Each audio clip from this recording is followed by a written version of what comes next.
दुकाने समोरासमोर उघडतात. काही महिन्यानंतर एका दुकानात भरपूर गर्दी असते तर एका दुकानात काहीच लोक नसतात.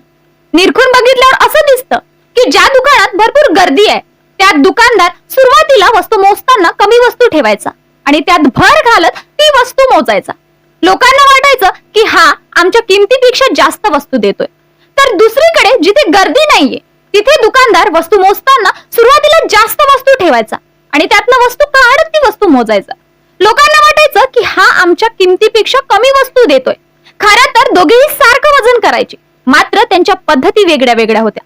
यावरून आपल्याला कळतं की लोक किती बारीक सारीक गोष्टींकडे लक्ष ठेवतात. म्हणून म्हणतात ना की एखाद्याला स्मित हास्य देऊन सुद्धा आपण त्याच्या मनात आदराची छाप पाडू शकतो. उलट दुर्लक्ष करून नेहमीकरिता नकारात्मकतेची छाप पाडू शकतो. म्हणून म्हणतात ना की गोड बोलणाऱ्याची मिरची सुद्धा विकली जाते आणि कडू बोलणारा मदही विकू शकत नाही.